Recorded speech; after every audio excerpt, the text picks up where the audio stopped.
श्री गणेशाय नमः। ओम श्री गणेशाय नमः। ओम श्री गणेशाय नमः। ओम श्री साईनाथाय नमः। ओम श्री साईनाथाय नमः। ओम श्री साईनाथाय नमः। ओम नमो भगवते वासुदेवाय नमः। ओम नमो भगवते वासुदेवाय नमः। ओम नमो भगवते वासुदेवाय नमः। देवियों, सज्जनों, साथियों, दोस्तों, सभी को नमस्कार। आज आपको सुनाने जा रहे हैं श्रीमद् भागवत महापुराण का स्कंद 3 का 26वां अध्याय।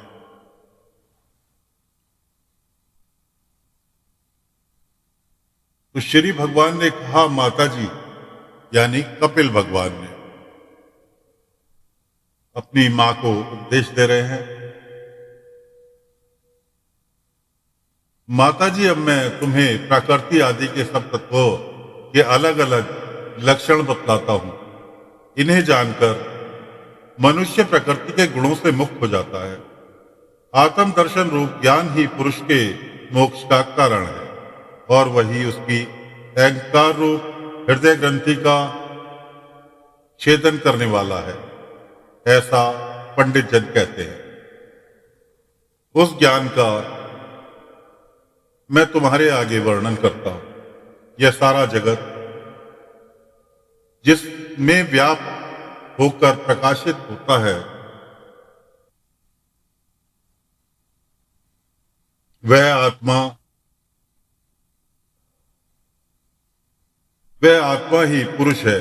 वह अनादि निपुण प्रकृति से परे अंतकरण में स्थूलित होने वाला और स्वयं प्रकाश है।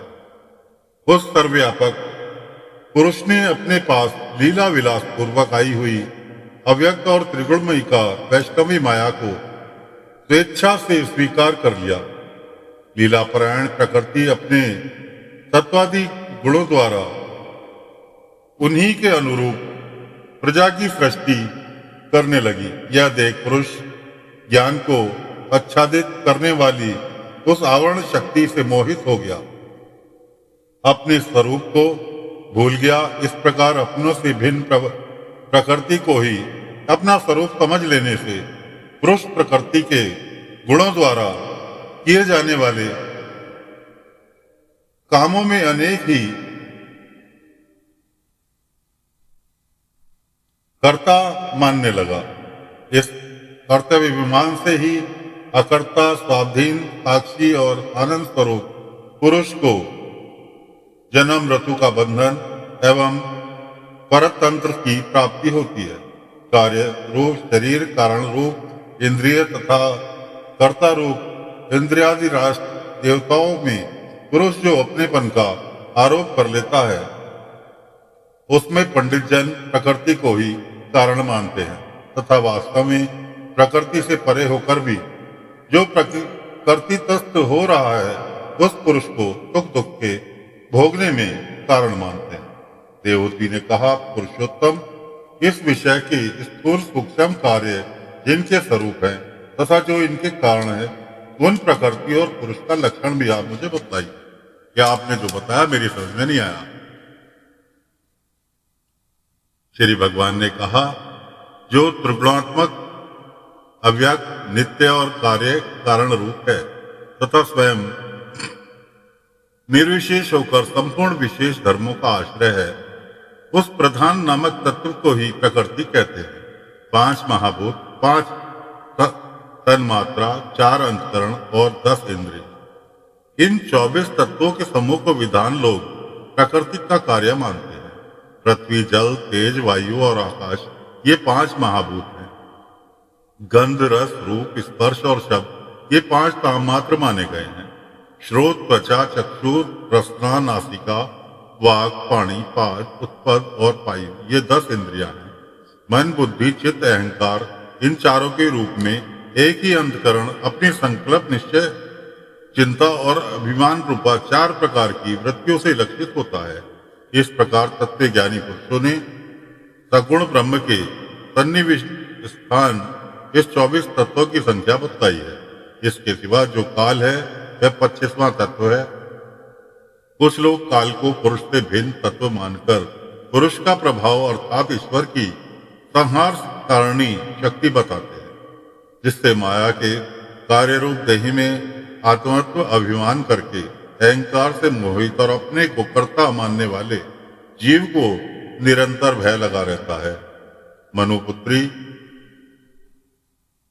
जिनकी प्रेरणा से गुणों की सम्यावस्था रूप निर्विशेष प्रकृति में गति उत्पन्न होती है, वास्तव में वे पुरुष रूप भगवान ही काल कहे जाते हैं। इस प्रकार जो अपनी माया के द्वारा सब प्राणियों के भीतर जीव रूप से और बाहर काल रूप से व्याप्त है, वे भगवान ही 25वें तत्व है। जब परम पुरुष परमात्मा ने जीवों की अष्टवश शोभ को प्राप्ति हुई, संपूर्ण जीवों की उपस्थिति स्थान रूपा अपनी माया में इच्छात्मिक रूप वीर्य स्थापित किया, तो उससे तेजोमय महत्व उत्पन्न हुआ। लय विक्षेपादि रहित तथा जगत के अंकुर रूप इस महत्व ने अपने में स्थित विश्व को प्रकट करने के लिए अपने स्वरूप को आच्छादित करके प्रलयकालीन अंधकार को ही अपने ही तेज से पी लिया। जो तत्व गुण में स्वच्छ, शांत और भगवान की उपलब्धि का स्थान चित्त है, वही महत्व है और उसी के वासुदेव कहते हैं। जिस प्रकार पृथ्वी आदि अन्य पदार्थों के संसर्ग से पूर्व जल अपनी स्वाभाविक अवस्था में अत्यंत स्वच्छ, विकार शून्य एवं शांत होता है, उसी प्रकार अपनी स्वाभाविक अवस्था की दृष्टि से स्वच्छत्व, अविकारित और शांतत्व ही वृत्तियों सहित जिस चित्त का लक्षण कहा गया है। तदंतर भगवान की वीर्य रूप जिस शक्ति से उत्पन्न हुए महतत्व के विकृत होने पर उससे क्रिया शक्ति प्रदान अहंकार उत्पन्न हुआ। वह वैकारिक तेजस और तामस भेद 3 प्रकार का है। उसी से क्रमशः मन, इंद्रियां और पंच महाभूतों की उत्पत्ति हुई। इस भूत इंद्रिय मन रूप अहंकार को ही पंडित जन साक्षात संकर्षण नामक सहस्त्र सिर वाले अनंत देव कहते हैं। इस अहंकार का देवता रूप से कर्तव्य, इंद्रिय रूप से करणत्व और पंचभूत रूप से कार्यत्व लक्षण है तथा सत्वादि गुणों के संबंध से ज्ञानतत्व, घोरतत्व और मूढ़तत्व भी इसके लक्षण है।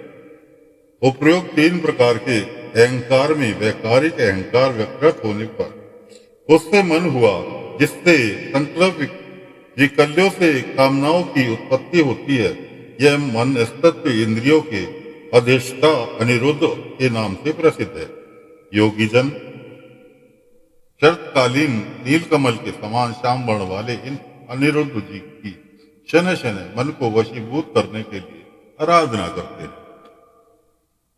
साध्वी फिर तेजस अहंकार में विकार होने पर उससे बुद्धित्व उत्पन्न हुआ। वस्तु का स्फुटीकरण, विज्ञान और इंद्रियों के व्यापार में सहायक होना, पदार्थों का विशेष ज्ञान करना, ये बुद्धि के कार्य हैं।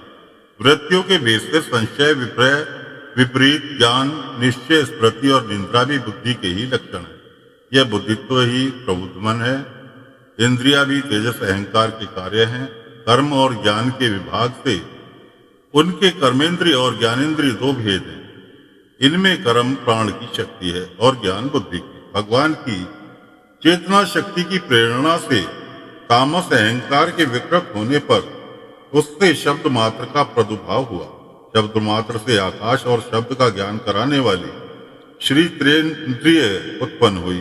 अर्थ का प्रकाशक होना, ओट में खड़े हुए वक्त का भी ज्ञान करा देना और आकाश का सूक्ष्म रूप होना, विद्वानों के मत में यही शब्द के लक्षण है।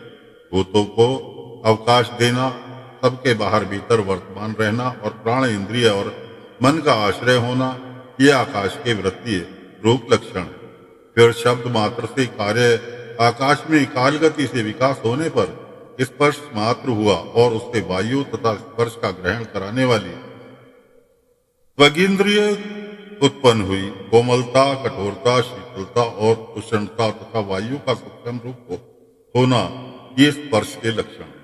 वृक्ष की शाखा आदि को हिलाना, प्रणादि को इकट्ठा कर देना, सर्वत्र पहुंचना, गंधादि युक्त द्रव्य को घ्राणिति इंद्रियों के पास तथा शब्द को श्रवणेन्द्रिय के समीप ले जाना तथा समस्त इंद्रियों को कार्य शक्ति देना, ये वायु वृत्तियों की लक्षण है।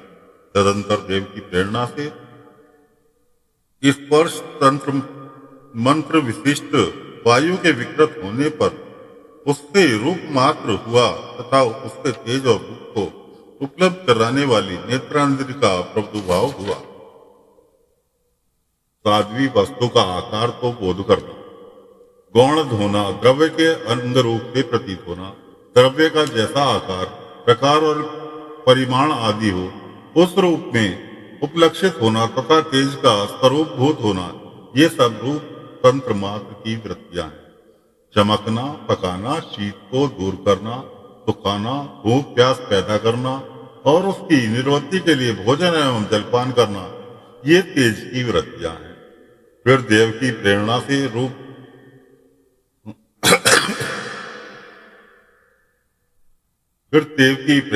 रूप मंत्र तेज की विकृत होने पर उसके रसतन मात्र और उसके जल तथा रस को ग्रहण करने वाली रसेंद्रियां उत्पन्न हुई।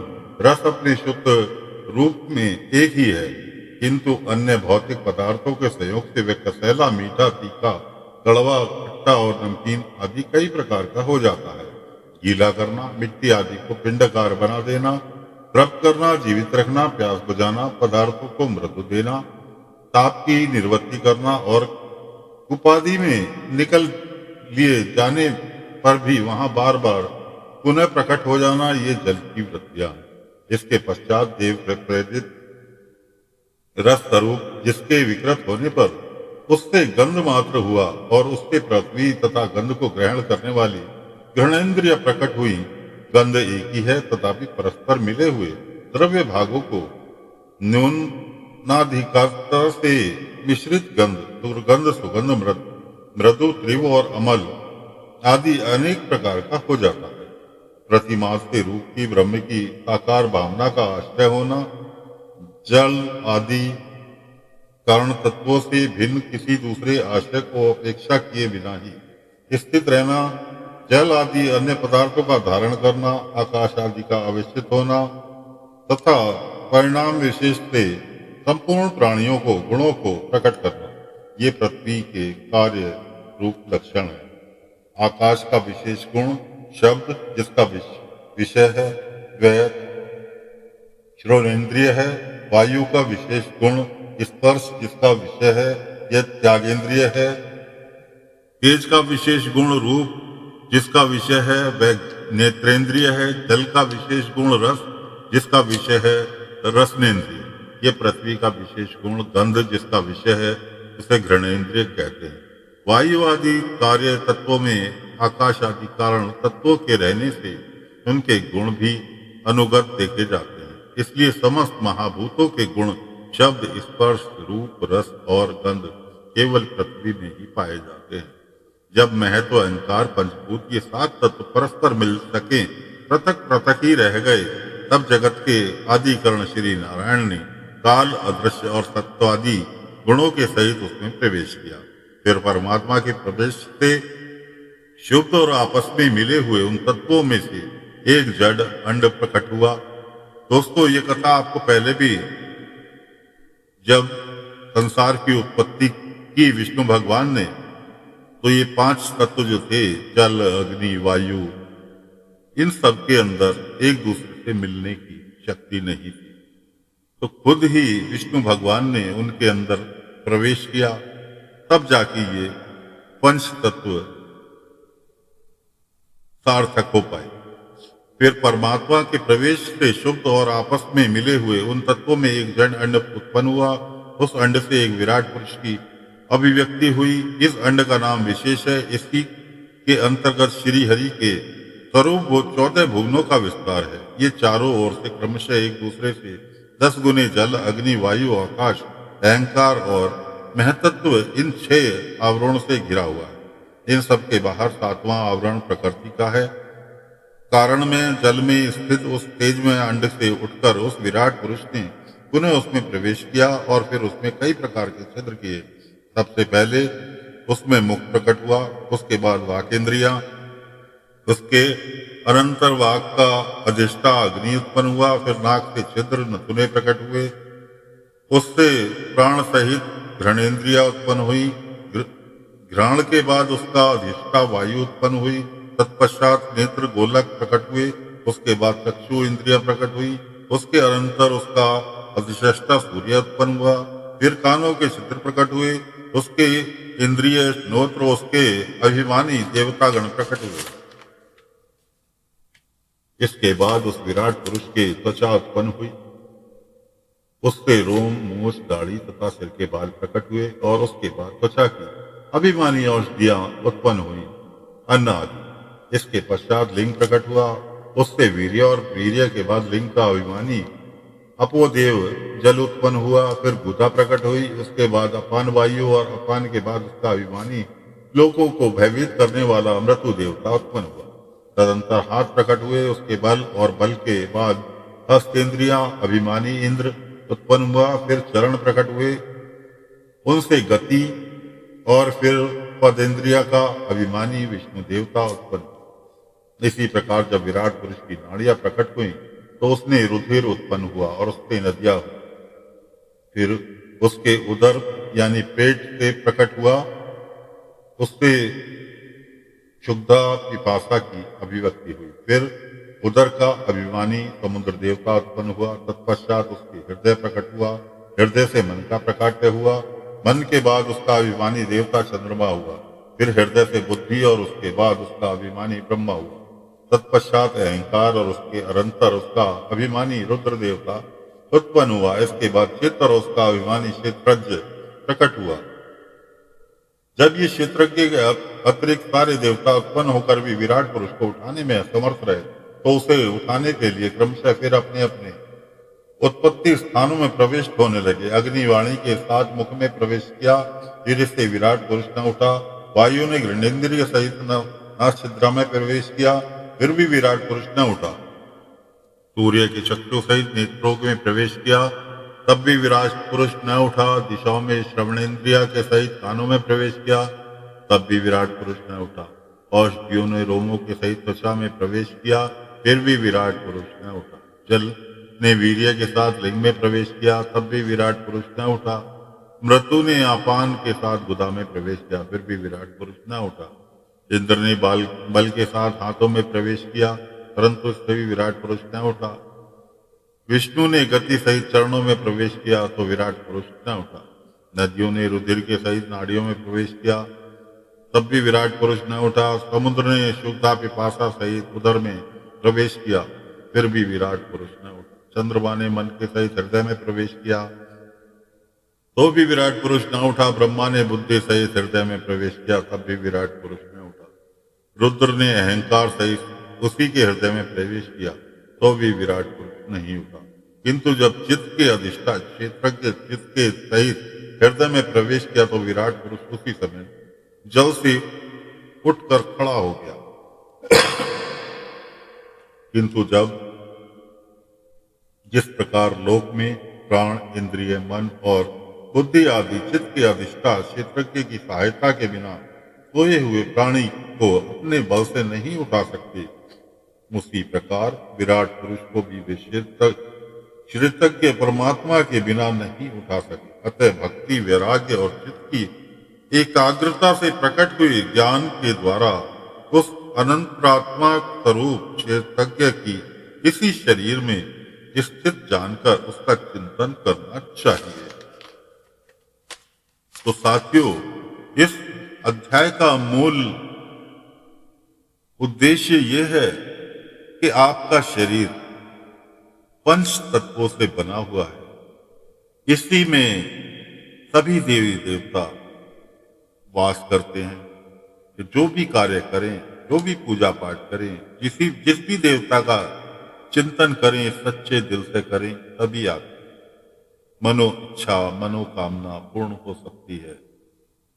ऐसा हम नहीं कह रहे, इसी पुराण के द्वारा दिए हुए उपदेश के माध्यम से आपको बोल रहे हैं। तो फिलहाल ये 26वां अध्याय यहाँ पर समाप्त होता है। कल फिर नए अध्याय के साथ हाजिर होंगे। आज्ञा दीजिए। ओम नमो भगवते वासुदेवाय नमः। ओम नमो भगवते वासुदेवाय नमः। ओम नमो भगवते वासुदेवाय नमः। ओम नमो नारायण। ओम नमो नारायण। ओम नमो नारायण। ओम श्री साईनाथाय नमः। ओम श्री साईनाथ।